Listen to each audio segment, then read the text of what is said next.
नमस्कार मित्रांनो, after marriage एक प्रेमकथा भाग 24मध्ये आपण पाहणार आहे. काल रात्री नुसताच पहिला पाऊस पडून गेला होता. पहाटचा थंडगार वारा सुटला होता. यावर्षी पाऊस जरा लेटच आला होता. योगिताने स्वतःला ब्लँकेटमध्ये गुरफटून घेऊन झोपली होती. इकडे प्रवीण पण बेडवर मस्त आरामात झोपला होता. आज संडे होता, त्यामुळे उशिरापर्यंत झोपायचे हे त्याने रात्रीच ठरवलं होतं. त्यामुळे त्याने रात्रीच अलार्म बंद करून मोबाईल सायलेंट मोड टाकून बाजूला ठेवून दिला होता आणि मस्त आरामात झोपला होता. मागचा पूर्ण आठवडा कामातच गेला होता, त्यामुळे आज उशिरापर्यंत झोपणार होता. रात्री अचानक पडलेल्या पावसामुळे पहाटचे वातावरण आल्हाददायक झालं होतं. त्यामुळे आज घरातले सर्वजण निवांत झोपले होते. आज ना ऑफिसला जाण्याची गडबड होती, ना तन्वी योगिताला कॉलेजला जायची घाई होती. खरं आहे ना, हा संडे जरा नसता तर काय झालं असतं ना. माणसाचा हा संडे प्रत्येकाच्या जीवनात अविभाज्य भाग आहे ना. रोज ऑफिसला जाणाऱ्या लोकांनी किंवा इतर कामगारांनी किंवा शाळेत जाणाऱ्या मुलांनी कधी कल्पना करून पाहिली आहे का, हा संडे जर नसता तर नको नको अशा कल्पना कराव्या नाही ना. तर आपलं सरदेशमुख कुटुंब संडेत आरामात एन्जॉय करत होतं. पण इकडे प्रेम देसाई मात्र योगिताच्या विचारात गढून गेला होता. त्याला योगिता येईल की नाही याचीच काळजी लागली होती. ती जर नाही आली तर एवढा सर्व प्लॅन करून पण त्याचा काही उपयोग होणार नव्हता.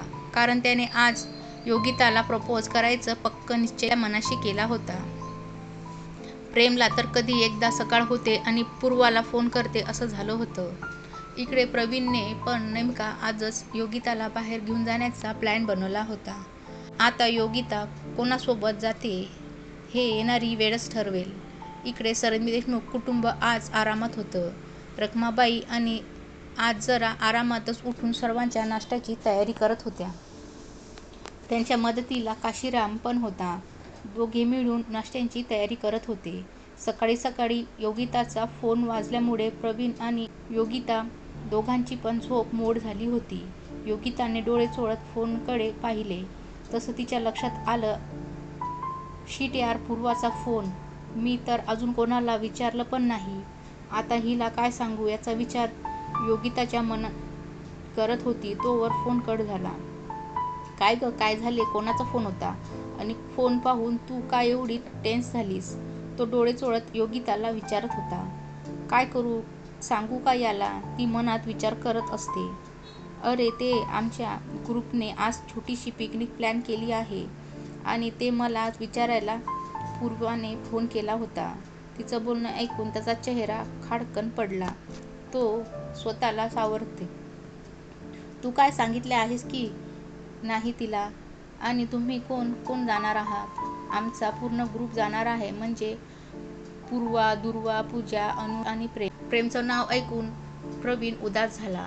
अरे तेच रात्री मी आईंना विचारत होते, पण बाबा ऑफिसच्या कामाविषयी बोलत होते, त्यामुळे मला आईंसोबत बोलता आले नाही. ए प्रवीण, तूच विचार ना आई बाबांना, ती त्याच्याकडे आशेने पाहत म्हणाली. प्रवीणला मात्र पुढे काय बोलावे काही सुचत नव्हते. तो पण सकाळी उठल्याबरोबर तिला त्याचा प्लॅन सांगणार होता, पण तिचं बोलणं ऐकून तू एकदम गप्प झाला. तू विचारशील ना आई बाबांना, ती त्याला असं अचानक गप्प बसलेलं पाहून म्हणाली. हो हो ठीक आहे, तू सांग पूर्वाला तू येतेस म्हणून, आई बाबा काही नाही बोलणार. तो अडखळत दुसरीकडे पाहत म्हणाला. नक्की ना, ती म्हणाली. हो ग माझी आई, मी विचारतो आई बाबांना. तो पटकन उठून गेला. तो योगिताला जाण्यासाठी हो तर म्हणाला, पण त्याला मनातून खूप वाईट वाटत होतं.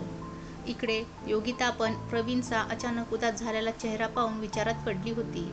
प्रवीणचा चेहरा बोलका असल्यामुळे त्याच्या मनातले भाव त्याच्या चेहऱ्यावर स्पष्ट दिसत होते. पण योगिताला मात्र याचा अर्थ काही केल्या लागत नव्हता. काय झाले असेल याला अचानक, का याला मी फ्रेंडसोबत बाहेर जाते ते आवडलं नसेल. असं असतं तर हा मला जायला हो कसा बोलला नाही. दुसरं काहीतरी कारण असेल म्हणत योगिता उठून आपलं आवरायला गेली. तो पण त्याचं आवरून आरशासमोर उभा राहून केस ठीक करत होता. तो आरशात पाहून स्वतःच्या मनाशी म्हणाला, काय यार प्रवीण, तू का हिला कॉलेज ग्रुपसोबत बाहेर जाण्याची परमिशन दिलीस? आज तर तू तिला बाहेर घेऊन जाणार होतास ना? किमान एकदा तरी तिच्या समोर तसं बोलायचं होतंच ना? खरं तर तू तिला हक्काने विचारायला हवं होतं. तो आपल्या मनाशी बोलत होता. एवढ्यात दरवाजावर टकटक ऐकू येते. त्यासोबतच रखमाचा घाबरलेला आवाज आला. प्रवीण दादा म्हणून रखमाने बाहेर येऊन आवाज देत होती. तो आवाज तंत्रीतून बाहेर येत आवाज त्याच्या दिशेने धावत होता. काय झाले? रखमाताई, तुम्ही अशा घाबरलात का? तो दरवाजा उघडत रखमाला घाबरलेला पाहून विचारत होता. अहो दादा, ते आजी बघा कशा करतात. रखमा धापा टाकत आजीच्या खोलीच्या दिशेने इशारा करत म्हणाली. काय काय काय झालं आजी म्हणत तो धावत क्षणात जिन्यात उतरून खाली आजीच्या रूमच्या दिशेने गेला. रखमाताई तशाच पुढे गेल्या आणि श्रीधररावांना आणि सुमित्राला पण रूममध्ये जाऊन आजीविषयी सांगितलं. रखमाने लागीच तन्वी आणि आत्याच्या पण आवाज दिला. सर्वांनी एकच धाव घेतली. प्रवीण आजीच्या जवळ आला. आजी चक्कर येऊन बेशुद्ध अवस्थेत खाली पडली होती. त्याने पटकन ड्रायव्हरला फोन करून लगेच गाडी काढायला सांगितली. आजीला आपल्या हातावर उचलून घेत आणि बाहेर आलेला तोवर आई बाबा सर्वजण त्याच्या दिशेने धावत आले. अरे प्रवीण, काय झाले आईंना? सुमित्रा रडवल्या चेहरा करत म्हणाल्या. तो भरभर चालत म्हणाला, आजीला बहुतेक चक्कर आली आहे. बाबा तुम्ही यावर, तोवर मी तिला हॉस्पिटलमध्ये घेऊन जातो म्हणत प्रवीण बाहेर पडला. ड्रायव्हरने गाडी आधीच दरवाजात उभी केली होती. तो पटकन आजींना घेऊन गाडीत बसला. एका बाजूने श्रीधरराव पण गाडीत बसले. आई, काय झाले तुला? आई बोल ना म्हणून तो हळवे होऊन आजींना हाक मारत होते. ड्रायव्हरने लगेच गाडी स्टार्ट केली. इकडे सुमित्रा आणि आत्या पण त्याच्या पाठोपाठ दुसरी गाडी घेऊन लगेच बाहेर पडल्या. तो ड्रायव्हरला म्हणाला, गाडी फास्ट घे आणि इथल्या जवळच्या हॉस्पिटलला थांबव. आज नेमकाच पाऊस पण धो पडत होता, त्यामुळे ड्रायव्हर गाडी सावकाशच चालवत होता. गाडी साईडला घे जरा, तो वैतागून म्हणाला. काय झाले साहेब म्हणत त्याने गाडी रस्त्याच्या कडेला उभी केली. तू पाठीमागे बस म्हणत तो ड्रायव्हिंग सीटवर बसला. त्याने क्षणात गाडी स्टार्ट केली. गेअर टाकत त्याने वेग वाढवला. त्यामुळे त्या मुसळधार पावसात पण कार सुसाट वेगात धावत होती. श्रीधररावकडे डॉक्टरांचा नंबर होता. त्यांनी डॉक्टरांना फोन करून आजींच्या क्रिटिकल कंडिशनबद्दल सांगितले. श्रीधररावांची आणि डॉक्टरांची चांगलीच ओळख होती. त्यांची आई सिरियस आहे म्हटल्यावर डॉक्टरांनी लगेच दोघा वॉर्डबॉयला स्ट्रेचर घेऊन गेटवर उभं राहायला सांगितले आणि ते ऑपरेशनच्या तयारीला लागले. 10-15 मिनिटात कार हॉस्पिटलच्या गेटवर पोचली. इकडे योगिताला मात्र यातलं काहीच माहिती नव्हतं, कारण रखमा आली तेव्हा ती बाथरूममध्ये होती. ती अजून पण वरती तिच्या रूममध्येच होती. थोड्या वेळाने ती खाली आली तर तन्वी रडत होती आणि रखमा तिची समजूत काढत होती. योगिता धावतच तिच्याजवळ जात म्हणाली, तनू काय झाले? तू अशी का रडतेस का? म्हणजे तुला काही माहिती नाही? तन्वी डोळे पुसत म्हणाली. अगं कशाबद्दल बोलतेस तू? काय झाले रखमाताई? योगिता रखमाताईकडे पाहत त्यांना विचारत होती.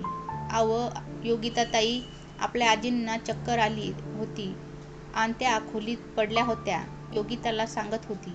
तेवढ्यात योगिताचं त्यांचं बोलणं मध्येच तोडत म्हणाली, काय? आजी, त्यांना चक्कर कशी आली आणि मग आता त्या कुठे आहेत? योगिता गडबडून इकडे तिकडे पाहत म्हणाली. अहो त्यासनी हॉस्पिटलला नेलं, रखमा बोलली. तिचं बोलणं ऐकून योगिता पटकन खाली बसली. एवढं सगळं झालं आणि मला कसं यातलं काहीच समजलं नाही, योगिता डोक्याला हात लावून म्हणाली.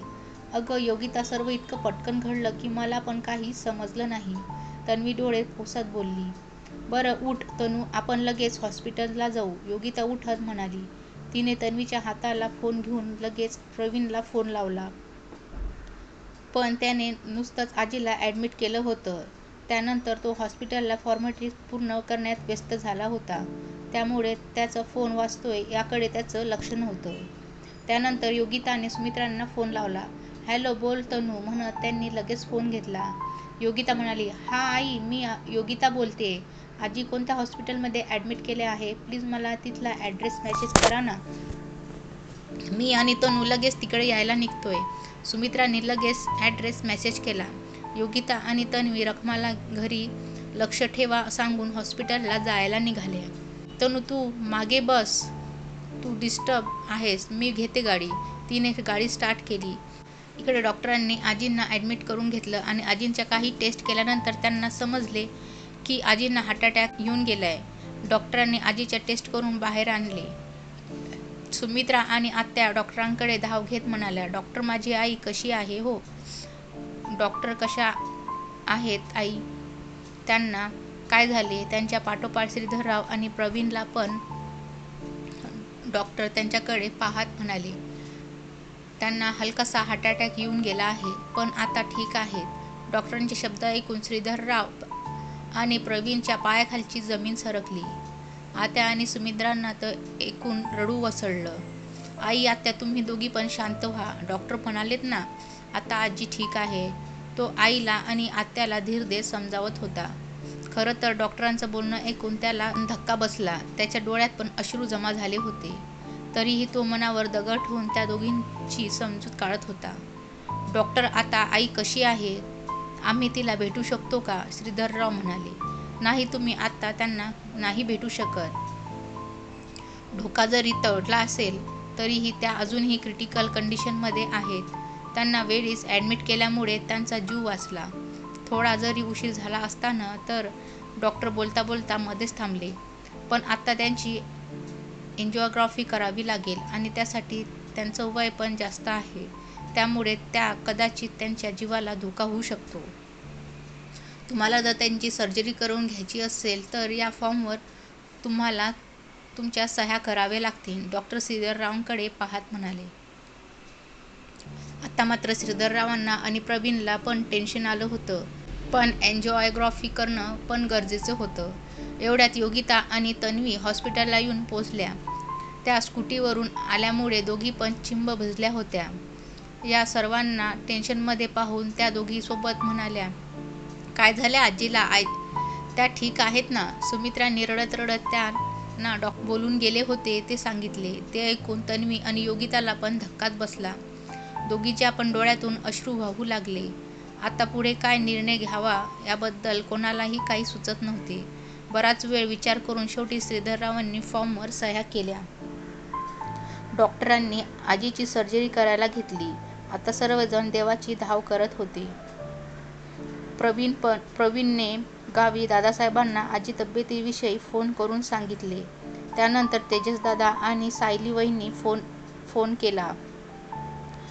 1-1.5 तास ते सर्वजण बाहेरच बसून होते. ऑपरेशन थिएटरमधून डॉक्टर कधी बाहेर येतात याची सर्वजण वाट पाहत होते. सुमित्रा आणि आत्या डोळे मिटून देवाची धाव करत होत्या. योगिता पण आजी ठीक व्हाव्या म्हणून गणपती बाप्पाची मनोमन विनवणी करत होती. बऱ्याच वेळाने डॉक्टर बाहेर आले. सर्वांनी डॉक्टरांकडे धाव घेतली. डॉक्टर, कसं झालं ऑपरेशन? आई ठीक आहे ना? साधना आत्या डॉक्टरांना अधीरतेने विचारत होत्या. आम्ही आमचं काम केले आहे. त्यांना शोध आल्याशिवाय आम्ही काही सांगू शकत नाही, डॉक्टर म्हणाले आणि त्याच्या कॅबिनच्या दिशेने निघून गेले. डॉक्टरांचं बोलणं ऐकून कधी नव्हे हे प्रवीणला पण रडवेला झाला होता. बराच वेळ सर्वजण शांत होते. थोड्या वेळाने योगिता पटकन उठली आणि रिसेप्शनच्या बाजूला असणाऱ्या गणपतीच्या मूर्तीसमोर हात जोडून आजी बरा व्हाव्या म्हणून प्रार्थना करत होती. ती डोळे मिटून गणपतीची ध्यानधारणा करत होती. इकडे पूर्वा योगिताला फोन करून थकली होती, कारण योगिताचा फोन तिच्या रूममध्येच राहिला होता. प्रेमने पण बराच वेळ योगिताचा नंबर ट्राय केला, पण त्याचा पण कॉल तिची उचलत नव्हती. तिचा फोन ती घरीच विसरली होती, त्यामुळे तो वाजून वाजून बंद झाला होता. शेवटी बराच वेळ योगिताची वाट पाहून ठरल्याप्रमाणे सर्वजण ट्रिपला गेले. प्रेम मात्र नाराज होता. जिच्यासाठी ट्रिप प्लॅन केली होती तीच आली नव्हती आणि त्यात पूर्वा त्याच्या मागे पुढे करत होती, त्यामुळे त्याची चिडचिड होत होती. एकतर योगिताला प्रपोज करण्याचा आजचा त्याचा प्लॅन फसला होता, त्यामुळे तो आधीच नाराज होता आणि त्यात पूर्वा त्याचा पिच्छा सोडत नव्हती. एक वेळ तर तो पूर्वावर ओरडला, पण पूर्वाला याचं पण दुःख झालं. त्यानंतर तिने पण त्याचा नाद सोडून इतरांसोबत एन्जॉय करायला गेली. सर्वजण एन्जॉय करत होते, पण प्रेम मात्र उदास होऊन एकाच ठिकाणी शून्यात नजर लावून बसला होता. त्यानं आजच्या दिवसाची खूप स्वप्न पाहिली होती. आज योगिताला प्रपोज करण्याच्या विचारात त्याला काल रात्रभर झोप पण लागली नव्हती. त्याला असं उदास होऊन बसलेलं पाहून अनुज आणि त्याजवळ येत म्हणाला, "काय रे प्रेम, तू असा उदास होऊन का बसलास आहेस? तूच पिकनिकचा प्लॅन बनवलास आणि तूच आता एन्जॉय करत नाहीस, याला काय अर्थ आहे का?"